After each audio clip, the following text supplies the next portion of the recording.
ፕሮቴስታንት ነበርኩ ወደ ኦርቶዶክስ አልሄድኩ እንደዛ ሆኖብኝ አንድ ቀን አባቴ ለማስደሰት በቃ ምስኪን ነው ለናቴ ይጥራል ሐኪም ቤት ይወስዳታል ቴራፒ ይወስዳታል ተስፋ ያደርጋል እንድድን እና መብራንን ይወዳታል እንባይም ባይዙ ያስኩት ነውና አትጨናነቅ እንትን አድርገው ማለት አጋራን ስሜትን እንድንረዳው እንድንጋራው አትጨናነቅ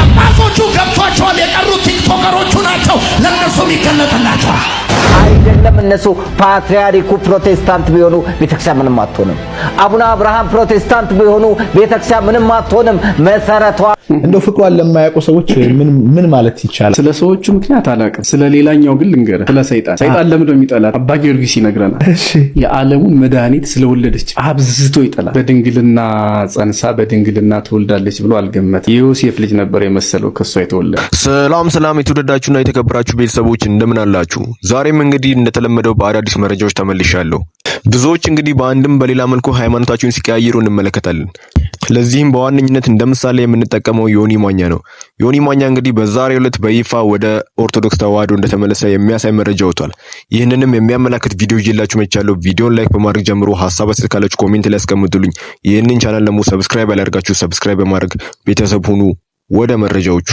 ፕሮቴስታንት ነበርኩ ወደ ኦርቶዶክስ አልሄድኩ እንደዛ ሆኖብኝ አንድ ቀን አባቴ ለማስደሰት በቃ ምስኪን ነው ለናቴ ይጥራል ሐኪም ቤት ይወስዳታል ቴራፒ ይወስዳታል ተስፋ ያደርጋል እንድድን እና መብራንን ይወዳታል እንባይም ባይዙ ያስኩት ነውና አትጨናነቅ እንትን አድርገው ማለት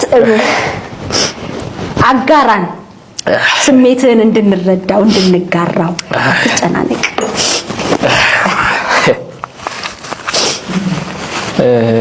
መብራንን ይወዳታል አባቴና እሱ ለማስደሰት ብዬ መብራንን ልሳላት አልኩ ፕሮቴስታንት ነበርኩ አታምንበትም ምንም ባትልም አባትን ለማስደሰት ማለት አንዴ አድናኛለች ከሞት እንደነገሩሽ ልሳላት አልኩና ምን እንደሆነ አላቅ እንቅልፍ ያልመጣልኝ 3 ቀን አልተኛው መብራንን ስስላት ከዛ ቪዲዮ ሰርቼ ነበር የመብራን ስስል ቲክቶክ ለመጀመር አስቤ ስለነበር ወይኔ መብራን ከዛ ሚዲያ ላይ መቤት የሆነት ምትወጂኝ ከሆነ እንድለወጥ ምትፈልጊ ከሆነ አስታውቂኝ አልኳት እና ቪዲዮን ሰርቼ 3 ቀን የሰራሁት ብዬ አለ መጀመሪያው ታች ቲክቶክ ላይ ሰው ሁሉ ሚያቀ መዛም አይ ቲንክ እና ለቂቄው ጓደኛዬ ታዋቂ ነበር የሆነ ሳሊ ነው እና በ10 ደቂቃ 30 በ10 ደቂቃ 300 ላይክ ምናምን ከደረሰ ቫይራል ይወጣል አለ ሳይሆን ያልወጣ እና ተስፋ አልቆረጥኩም ዝም ብዬ አጥብቼው ተኛው ስነሳ ከየት እንደመጣ ላክ የሀገር ሰው ቅዱስ በርታ መብራን ትባርክ ትዳብስ ይለኛልና እውነት መብራን አጋዥነች እውነት ትወደኛለች ብዬ ደንግጬ ሄድኩ አጥፍቼው ስልኩን ትምህርት ቤት ሄድኩ ሁለተኛ ዓመት ተማሪ ነበርኩ ይዛኔ ያውሉ አልፎ አሁን አዲስ አበባ ዩኒቨርሲቲ ተማሪ ነኝ ያውሉ አልፎ ነውና በሳምንት ውስጥ 100,000 ተከታይ አገኘሁ እና እኔ አሁን ስናገር ላይክ ተከታይ ማግኘት አይደለም ግን መብራህ ለህይወት ትርጉም እንዲሰጥ የጠየከውና ምላሹን ለማሳየት ነው እና የመብራህን ፍቅር የመብራህን ምልጃ ረዲቷ በረከቷ የእውነት ነው አባቶቹ ገብቷቸዋል የቀሩት ቲክቶከሮቹ ናቸው ለነሱ ይከለጠላቸዋል አይደለም እነሱ ፓትርያርኩ ፕሮቴስታንት ቢሆኑ ቤተክርስቲያን ምንም አትሆንም። አቡነ አብርሃም ፕሮቴስታንት ቢሆኑ ቤተክርስቲያን ምንም አትሆንም። መሰረቷም ጉልላቷም ኢየሱስ ክርስቶስ ነው። አቡነ ገብርኤል ኢየሱስን የሚገልጡ ናቸው ብላችሁ ዛሬ እናንተ ተነሳችሁ። ዓላማችሁን እናውቃለን። እና አቡነ ገብርኤል ቢነሱም ዛሬ እና አቡነ በርናባስ ቢነሱም እና በመዓዛ የክህደት ትምህርት አስተምረው ሊቃውንትን ቢነቅፉም ቤተክርስቲያን አጠፋም፣ እነሱ ይጠፋሉ እንጂ። የነሱን ሐሳብ የሚያራምዱ አንዳንድ ፕሮቴስታንቶች ድጋፋቸውን በመስጠት አቡነ ገብርኤል ሐቀኛ እንደሆኑ ኢየሱስ ክርስቶስን እንደሚሰብኩ ይናገራሉ። አቡነ ገብርኤል ሳይኖሩ ቤተክርስቲያን ነበረች ኢየሱስ ክርስቶስን እየሰበከች። መልክዓ ኢየሱስ መቼ ነው የተደረሰው? ቀን ቀምራ ኢየሱስ ባለወልድ እያለች መቼ ነው የምታከብረው? መድኃኔዓለም አማኑኤል እያለች መቼ ነው የምትዘክረው ቤተክርስቲያን? ዛሬ እኮ አይደለም። መሰረቷም ጉልላቷም ኢየሱስ ክርስቶስ የሆነላት በቅዳሴ ማርያም ሳይቀር ኢየሱስ ክርስቶስን የምታነሳ፣ በ14ቱ ቅዳሴያት የምታነሳ፣ በኪዳኑ የምታነሳ፣ በማህሌቱ የምታነሳ፣ በሰዓታቱ የምታነሳ ቤተክርስቲያን አቡነ ገብርኤል ኢየሱስን የሚገልጡ ናቸው ብላችሁ ዛሬ እናንተ ተነሳችሁ። ዓላማችሁን እናውቃለን። አባቶቹ ገብቷቸዋል። የቀሩት ቲክቶከሮቹ ናቸው። ለነሱም ይገለጥላቸዋል። በደምጩና አሜን ባይ የቀሩት ቲክቶከሮቹ ናቸው። ያዙ ይልቀቁ የሚሉት እነሱ ናቸው። ወንጌል የቤተ መንግስት በር አይዘው፣ የቤተ ክህነት በር አይዘው። ወንጌልን የትኛውም ነገስታት ሊያቆመው አይችልም። እየሰበረ ይገባል። አሁን ለቤተክርስቲያን ቲክቶከሮች ይዋጋሉ፣ ዩቲዩበሮች ይዋጋሉ፣ በፌስቡክ እንዋጋለን፣ በብዕራችን በአፋችን በሚዲያችን እንዋጋለን። እንዳንተ አይነቱ ቤተክርስቲያንን ሊናገር አቅም የለውም። ጊዜ የሰጠው ድንጋይ ቅል ይሰብራል ሆኖ ነው። ዛሬ አንተ ፖለቲካን ተጠግተ ብልጽግና ስለሆንክ የብልጽግና ካድሬ ስለሆንክ ከፖለቲካው ጋር ቤተክርስቲያኒቷን ለመውጋት ተነሳ። ግንቦትን ጠብቀው አጀንዳ ያስነሱትን አጀንዳቸውን እግዚአብሔር ይዘጋል። ቤተክርስቲያን ትሻገራለች። ተሻጋሪ ቤተክርስቲያን ያለን፣ የምትቀር ቤተክርስቲያን የለንም። አለት ላይ የተሰራች ቤተክርስቲያን፣ አለት ላይ የተመሰረተች ቤተክርስቲያን፣ ሰማዕታት በደም ያነጿት፣ ሐዋርያት ዋጋ የከፈሉላት፣ እንደ ሽንኩርት ተከትፈው እንደ ጎመን ተቀርድደው በመጋዝ ተሰንጥቀው በመንኮራኩር ተፋይተው ዋጋ የከፈሉላት ቤተክርስቲያን ናት። የእነ አቡነ ከላይ አይደለችም። ይቺ ቤተክርስቲያን የሰማዕቱ የቅዱስ እስጢፋኖስ ቤተክርስቲያን ናት። የሰማዕቱ የቅዱስ ጊዮርጊስ ቤተክርስቲያን ናት። የቅዱስ ሚናስ፣ የቅዱስ አርሴማ፣ የቅዱስ ፊቅጦር፣ የቅዱስ ቴዎድሮስ ቤተክርስቲያን ናት። ዋጋ የተከፈለላት ቤተክርስቲያን። ጊዮርጊስ ምንድነው? ተገዘገዘ፣ ተሰነጠቀ፣ በመጋዝ ተሰነጠቀ፣ ተፈጨ ይሏል። ታዲያ ጊዮርጊስ ይሄን ቃል ሲጠቀም ለሃጃው ነው የተገዘገዘው፣ ለኔ አይደለም። ኦኬ እንግዲህ አሁን ሲናገር የሰማችሁት ወንድም፣ ለነገሩ ምን ሲናገር አልኩኝ እንግዲህ የመደንፋት ነው የሚታየው። በጣም ይቅርታ ያድርግልኝና ከዚህ ቀደም ጌታ ኢየሱስ ከእመቤታችን ማለት ሰው ሲሆን ማለት ነው ከእመቤታችን ወይም ከሰው ስጋ አልነሳም ብሎ አስተምሮ ኖሮ ከ5 ዓመት በኋላ ደግሞ አይ ተሳስቼ ነበር ብሎ የመጣው ሰው ማለት ነው። ምን እያልኳችሁ ነው? በጣም አደገኛ የሆነ ነገረ ክርስቶስ ላይ በቀላሉ የሚስት ከዛ በኋላም ደግሞ በቀላሉ ደግሞ ይመለሳሉ የሚል አይነት ሰው እንግዲህ ከነዚህ አይነት ሰው አሁን ከተናገረው የተሻለ ነገር እንግዲህ ይናገራሉ ብለን እኛም አንጠብቅም። እሱን የተረዳሁት ባይሆን ግን ይሄንን ወንድም እንደዚህ ያዝ አድርጉትና ከዛው ከፕሮቴስታንት ደግሞ ሻል ያለ ደግሞ መረዳት ያላቸው ወንድሞች ደግሞ አሉ። ለምሳሌ ተመልከቱ። ክርስትና ከዚህ ምድር አይጠፋም ብለው የተሟገቱ የኦርቶዶክስ ልጆች አሉ። ስለ ኢየሱስ የሞቱ በጣም ጀግናዎች። ይሄ ሆዳም ዳቦ የበላ ወንጌልን ትሸጣለ። እግዚአብሔር ይገስጽ። አባቶች ነፍስ ዋጋቸውን ከፍለዋል። እነ ግራኝ መሐመድ ምድሪቷን ሲያምሱ ነገሩ የትኛው ፕሮቴስታንት ቤተክርስቲያን ነው? እውነቴን እኮ እነዚህ ላሊበላ እኮ በድንጋይ በእጅ እኮ ስለ ዋጋቸውን እዛ ቦታ ላይ የሚበላ ነገር የለም እኮ በእውነት የሚበላ ነገር የለም። ዋጋ ከፍለው ለአምላክ ክብር ቤተክርስቲያን ሰርተዋል። ወደድክም አልወደድክም፣ አመለካችኋት አልከንም አላልከንም፣ አለቀስክም አላለቀስክም፣ እኛ የምናውቀው ግን አንድ ነገር አለ። እመቤታችን የትኛውን ፍጥረት ያልተሰጠውን ክብር አግኝታለች። ቅዱስ ሚካኤል ያላገኘውን አግኝታለች። ቅዱስ ገብርኤል ያላገኘውን አግኝታለች። አንተ በጣም ትልቅ የሆነ ከሁሉ የሚለያት በቃ የአምላክ እናት አለቀ። የጌታ እናት ይሄ ትልቅ ክብር። ግን የፈለጋችሁትን ልትሉ ትችላላችሁ። እሱን እንፈቅድላችኋልና አመለካችኋት ምናምን ስትል ማደር ትችላለህ። ማይ ብራዘር ትችላለህ። እኛ ልባችንን እኛ እናውቃለን። የምናመልከውን ብቻውን የሆነውን ጌታ ኢየሱስን የወለደችው እናቱ ኧረ በስመ አብ እናታችን ልትሆን እራሱ አይገባንም። ጌታ በጣም በምህረቱ ባለጠጋ ስለሆነ ነው እንጂ ልክ እግዚአብሔር በምህረቱ ባለጠጋ እንደሆነ እንደተባለ ጌታ ኢየሱስም የባህሪ ልጅ ነውና በምህረቱ ባለጠጋ ስለሆነ እናቱን እናቱ አድርጎ የሰጠን እንጂ አንተ ትገባለህ የእመቤታችን ልጅ ለመሆን አትገባም። ማይ ብራዘር አትገባም። አንገባም። ግን ጌታ በምህረቱ ግን እናቱ አድርጎ ሰጥቶናል። እናቱ አድርጎ ሰጥቶናል ማለት ከራሱ ጋር በምህረቱ አንድ አድርጎናል እያልን እኮ ነው። ከጌታ ኢየሱስ ጋር አንድ የሆንን እኛ ለኛ እኮ ነው የእመቤታችን እናት የሆነችው አይደለም እንዴ? ከጌታ ጋር አንድ ስለሆንን የእርሱ እናት የኛም እናታችን ሆነች። እንደዛ ነው። ስለዚህ አሁን ሔዋን የሙታን እናት ሆነች። ሔዋን የሙታን ሁሉ እናት ሆነች። እመቤታችን ግን በልጇ በክርስቶስ በኩል የሚድኑ የእነርሱ የሕያዋን እናት ሆነች። የሕያዋን እናት ነች። አንዳንድ ሰው ነው እናት አይደለችም ካልክ በሙታን መንደር ሆነ እንዴት እናት ሆናለች? አይደለችም። አይቷል አይደለችም። ሙት ነህ ሲጀምር። እንደዛ ካልክ የሞት ከነ ማለት ነው። አስረግጠን የምንናገረው እመቤታችንን ባናመልካትም በእውነት እንዳልኳችሁ ነው። ያመለካችኋት ምናምን በሉ who cares እናንተ አላችሁ አላላችሁ ምን ታመጣለህ? እኛ እናምልካት እንጂ አንድ ወጣቴ ወይም አንድ ጎረምሳ ተነስቶ ለምሳሌ ታመልካለህ ብሎ ድርቅ ቢል እኔ ጋር አክሊል ራሱን ያውቃል። እመቤታችንን ያመልካል። እመቤታችንን ባመልካት መጀመሪያ ልብሷን የምትቀድስ እሷ ናት። ልክ እነ ሐዋርያቱ እንዳደረጉት ማለት ነው። ስለዚህ እመቤታችንን የምጠቅም ነው በፍጹም። እንደዛ ካደረኩኝ የእመቤታችን ጠላት ነኝ፣ የእግዚአብሔር ጠላት ነኝ፣ የጌታ ጠላት ነኝ።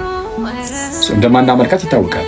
ግን ተነስተህ ታመልካለህ እያልክ 30,000 ጊዜ ስትከስ ብትኖር እኛ የልባችንን እንይዝና እንደማናመልካት እርግጠኞች ነንና ይሄ ሲጀምር መልስ እንኳን አያስፈልገውም።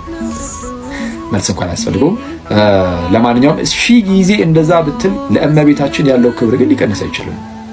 አለቅ ከእርሷ ጋር በክብር የሚገዳደር አብረህ ልታቆም የምትችለው ካለ ከፍጥረት አንድ አሳየን፣ ከመላእክትም አሳየን፣ ከሰዎችም አሳየን። ማሳየት ይችላል።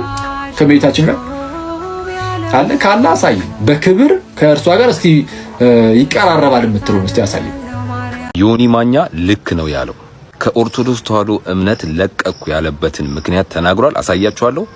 ይሄ ምክንያት ደግሞ ትክክለኛ ምክንያት ነው።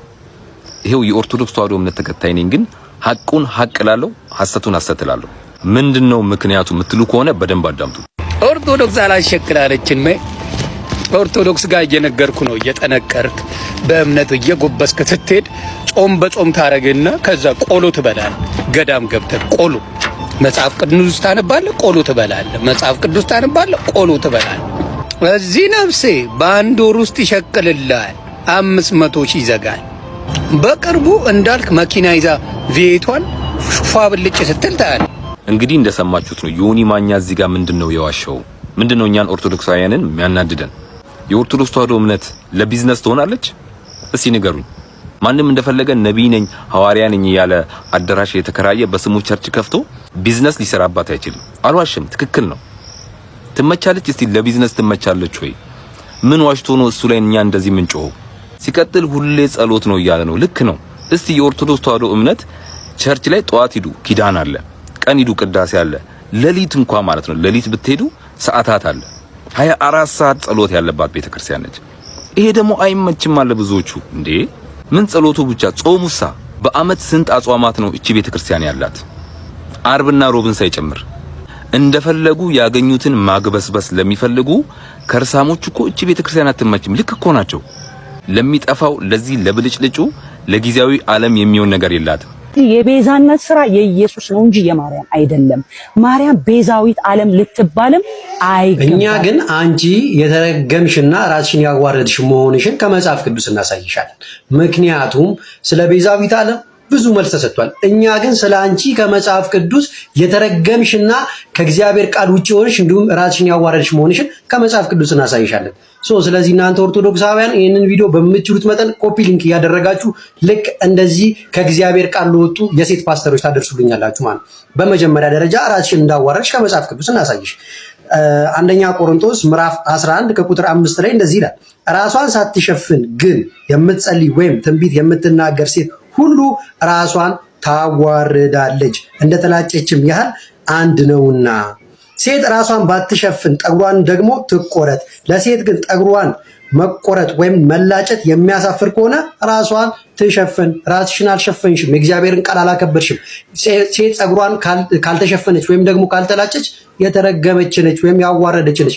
መረገሙንም ከመጽሐፍ ቅዱስ እናሳይሻለን፣ ችግር የለውም። በምን ሴት ማስተማር መስበክ አትችልም። አንቺስ በራስሽ ጋጠ ወጥነት ትሰብኪያለሽ፣ የእግዚአብሔርን ቃል ትጥሻለሽ። ጳውሎስ ደግሞ እንደዚህ አይነቱን የተረገሙ ናቸው ይላል። እስኪ እናሳይሽ ሴት በምን አይነት መንገድ እንደተከለከለች። አንደኛ ቆሮንቶስ ምዕራፍ 11 ከቁጥር 34 ላይ ሴቶች በማህበር ዝም ይበሉ፣ ሕግ እንደሚል እንዲገዙ እንጂ እንዲናገሩ አልተፈቀደላቸውም። እንጨምርልሽ ሌላም ከፈለግሽ። ሴት ግን በዝግታ ትኑር እንጂ ልታስተምር ወይም በወንድ ላይ ልትሰለጥን አልፈቅድላትም። አንደኛ ጢሞቴዎስ ምዕራፍ 2 ከቁጥር 12 ላይ። እነዚህን ያላደረጉ ሰዎችን ደግሞ ጳውሎስ ወደ ገላትያን ሰዎች ምዕራፍ 1 ከቁጥር 8 ላይ እንደዚህ ብላችኋል፣ ነገር ግን እኛም ብንሆን ወይም ከሰማይ መላእክት ከሰበክንላችሁ ወንጌል የሚለይ ወንጌል ቢሰብኩላችሁ የተረገመ ይሁን የተረገሙ ይሁኑ ብሏል። ስለዚህ አንቺ የተረገምሽ ሆነሽ ስለ እመቤታችን ስለ ቅድስት ድንግል ማርያም ስለ ብፅዕት ማውራቱን ማን ድፍረቱ ሰጠሽ? ልክ እንዳንቺ የእግዚአብሔርን ቃል የጣሱትን ሕግጋቱን የማያከብሩትን ሁሉ ጳውሎስ የተረገሙ ናቸው ይላል። ይህንን ቪዲዮ በምትችሉት መጠን ኮፒ ሊንክ አድርጉ። እንደው ፍቅሯን ለማያውቁ ሰዎች ምን ማለት ይቻላል? ስለ ሰዎቹ ምክንያት አላውቅም። ስለ ሌላኛው ግን ልንገርህ። ስለ ሰይጣን ለምንድን ነው የሚጠላት? አባ ጊዮርጊስ ይነግረናል። የዓለሙን መድኃኒት ስለወለደች አብዝቶ ይጠላል። በድንግልና ጸንሳ በድንግልና ትወልዳለች ብሎ አልገመተም። የዮሴፍ ልጅ ነበር የመሰለው ከሷ የተወለደ እንጨት ጠራቢ ልጅ። መጀመሪያ ሲወለድ ደንግጧል በሆነ ነገር። ከዚያ ይህ ነገር አምላክ ነው አይደለም ከዚች ብላቴና የተወለደው ብሎ ሲጠራጠር ነበር። በኋላ አደጋደገና ዮርዳኖስ ላይ ያየው ፍጡር ነው ብሎ ተረጋግቶ ነበር እየኖረ ያለው። ዮርዳኖስ ላይ 30 ዓመቱ ላይ ሲጠመቅ ከሰማይ ድምጽ መጣ፣ የምወደው ልጅ ይሄ ነው፣ ይሄ እግዚአብሔር ልጅ ነው፣ ነብዩ ኢሳይያስ ለዚህ ነው በበረት ተወልዶ ሸወደኝ ብሎ ሰይጣን አሸመቀ። ተመቸዋ። ወደ ቆሮንቶስ ሄደለት። ከሰማይ የምወደው ልጅ እሱ ነው፣ እሱን ስሙት። ቆሮንቶስ ላይ እችን ጥቅስ ይዞ ሄደና አንተ ሰው የእግዚአብሔር ልጅ ከሆንክ እስኪ እውነተኛ የእግዚአብሔር ልጅ ከሆንክ እስኪ እችን ድንጋይ ዳቦ አድርጋትና እንቅመሳለ። እንደለመደው ሊያታልል ማለት ነው በምግብ ተጠራጥሮ ነበር። ቆሮንቶስ ላይ ሲራባየውና ተረጋጋ እንጂ መጀመሪያ እዛ ላይ በቃ የእግዚአብሔር ልጅ ነው ብሎ ደንግጧል። እዚያ ተርቧየው የእግዚአብሔር ልጅ መስሎ ነበር። ምስክርነት ሰምቼ ረሃብ እያንቆሻቆሸው ደግሞ ምን ነው የእግዚአብሔር ልጅ የሚሆነው ፊቱ ጠወለገ እኮ ብሎ ሊያሳስተው ነው ሄደው። በሶስቱም ፈተናዎች አልሸነፍለት ሲለው ሉቃስ በተለየ ሁኔታ እስከ ጊዜው ተወው ይላል። ከጊዜው ማለት አፈረ፣ አልተሳካለትም። ዓርብ መጥቶ ደግሞ እስኪያሰቅለው ድረስ ለጊዜው ተወው ማለት ነው። ዓርብ ላይ አምላክነቱን አወቀ። ለዚህ አሁን እርቃኑን ተሰቅሎ ተጠማው እያለ እንደ ተራ ፍጡር የመጣበት። ለምሳሌ ዲያብሎስ አዳምና ሔዋንን ሲያስታቸው በእባብ ገላ አደረ አይደል? ተመልከት፣ ንጽጽሩ እጅግ የሚደንቅ ነገር ነው። በእባብ ገላ አደረ ዲያብሎስ፣ ወደ ገነት ገባ። አሁን ሔዋን የምታስበው እባብ እያወራት እንደሆነ ነው እንጂ ዲያብሎስ እያወራት እንደሆነ ብታውቅ አትሸወደም። ከእባብ ጋር አወራሁ ብላ እባብ ምክር የሰጠቻት የመሰለች እቺ ደመ ነፍስ ፍጥረት እንዴት ይሄን ሁሉ አወቀች? በቃ የሆነ ነገር ቢኖራት ነው ብላ ጸበለሱን በላች። በእባብ ገላ ተሰውሮ እቺን ያዝቃል፣ እቺን ቃል ያዝልኝ። በእባብ ገላ ምን ብሎ ተሰውሮ አዳምና ሔዋንን ሰይጣን ጉድ አደረጋቸው፣ ከክብር አወረዳቸው። እቺን ሊቃውንቱ ምን አሏት ሲያብራሩ መሰለ ወበከመ ተሃባ ሰይጣን በጉህሉቱ ውስተ ሥጋ ከይሲ ከማሁ ኮነ ድህነትነ በተሰውሮ ቃል እግዚአብሔር። አዳምን ሔዋንን ዲያብሎስ በእባብ ገላ ውስጥ ተሰውሮ ሳይታይ ሳያውቁት፣ ተመልከት፣ ሳያውቁት እንዳታለላቸው ድህነታችንም እግዚአብሔር ወልድ በስጋ ማርያም ተሰውሮ ሆነልን። አየው፣ ሁለቱ መሰወሮች አሉ። ዲያብሎስ በእባብ ገላ፣ እግዚአብሔር ወልድ በድንግል ማርያም ገላ። መለኮት ራሱን ሆኖ ቢመጣ ምንም አይገርምም። አየው፣ ዲያብሎስ ራሱን ሆኖ ቢሄድ ሔዋን እንደማትሰማው ሁሉ አሁንም መለኮት በአካላዊ አምላክነቱ ቢመጣ፣ በአምላካዊነቱ ቢመጣ ፍጡር በፈጣሪ ተሸነፈ። የሚደንቅ አይደለም። ምን ቢደንቅ? የፈጠረውን ፍጥረት አሸነፈ። ምን ይደንቅ? አሁን ግን ትምህርተ ቧት ደግሞ የሚባለው አርአያ ዘይማስን ዘቦቱ የማይጠፋ አካል ያለው ዲያብሎስ በአርአያ ዘይማስን ተነስተ በሚጠፋ በስጋ ባህሪ ድል ተነሳ። አየው፣ የማይጠፋ አካል የማይሞት አካል ያለው ዲያብሎስ በሚሞት አካል ድል ተነሳ። እና ልነግርህ የፈለኩት ነጥብ ምንድነው? ዲያብሎስ በእባብ ገላ ተሰውሮ ጉድ አደረገ፣ ከገነት አባረረ። ይችን ጥበብ ክርስቶስ ራሱ መጣባት። በማን ተሰወረ? በድንግል ማርያም። መለኮት በድንግል ማርያም ስጋ ተሰወረ ማለት ስጋዋን ለበሰ፣ ስጋዋን ተዋሃደ ማለት ነው። መሰወር የሚለው ይሄ ነው። ዲያብሎስ በእባብ ገላ እንደተሰወረ ሁሉ እና በስጋ ተሰውሮ ሲያዩ አምላክ እንዴት ሰው ይሆናል ብሎ ይገምት። ከዛ በጣም አጥብቆ የጠላት በንጽጽር ተመልከተው። አሁን አንተ ድንገት እባብ ቢመጣ ደፋር ልትሆን ትችላለህ። አላውቅም። እኔ ጨርቄን ጥዬ አስከሬን ነው ስሙ ራሱ ያንገሸግሸኛል። ለምን? ከገነት የተባረርንበት በሱ ነው። ደመ ነፍሳችን የሚያውቀው አንዳች ነገር አለ። እባብን ስናስብ ይሄ ዝም ብሎ ገመድ መሆኑ ምናምን ብቻ አይደለም። ነፍሳችን ውስጥ የቆየ የኖረ ነገር ሁሉ አለ። እጅግ በጣም ነው የምንጠላው። በሱ ተሰውሮ ዲያብሎስ እኛን ስላሳሳተ፣ በሱ ተሰውሮ ከገነት ስላባረረን።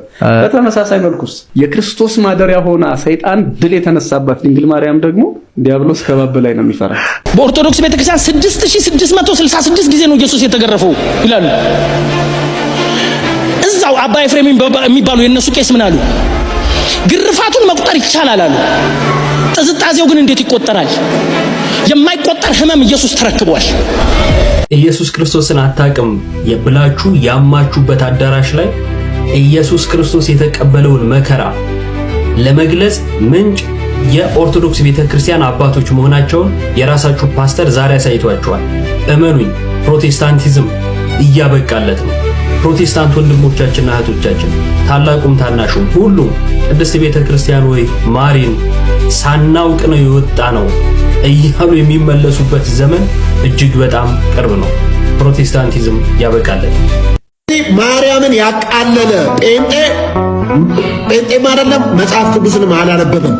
ራሱ እግዚአብሔር እንኳን ያከበሩኝን አከብራለሁ ነው የሚለው። ልናከብራት ልንወዳት ትውልድ ሁሉ ብጽዕት ይላታል። መጽሐፍ ቅዱስ ያላትን ነው።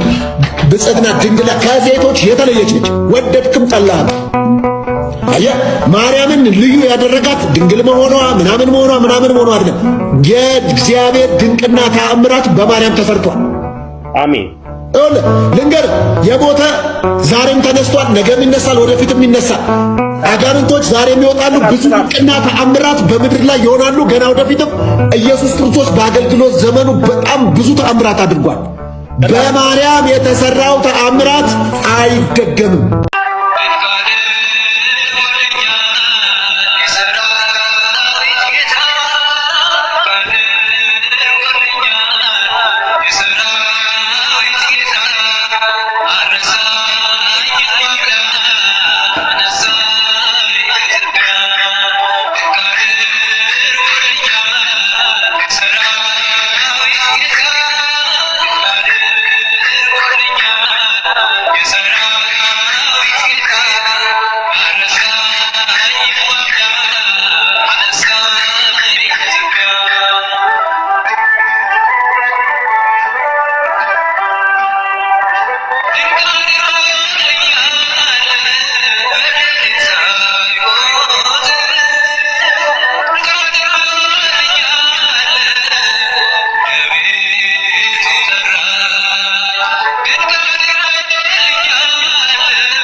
እንግዲህ ቤተሰቦች ለዛሬ ያስኳቸው ቪዲዮዎች እነዚህን ይመስሉ ነበረ። እጅግ በጣም ደስ የሚያሰኝ መረጃን የሰማነው።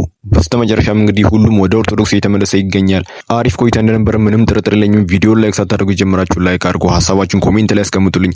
አሁንም ይህንን ቻናል ሰብስክራይብ በማድረግ ቤተሰብ ይሁኑ። በቀጣይ አዳዲስ መረጃዎች እስከምንገናኝ ድረስ ቸር ቆዩልኝ።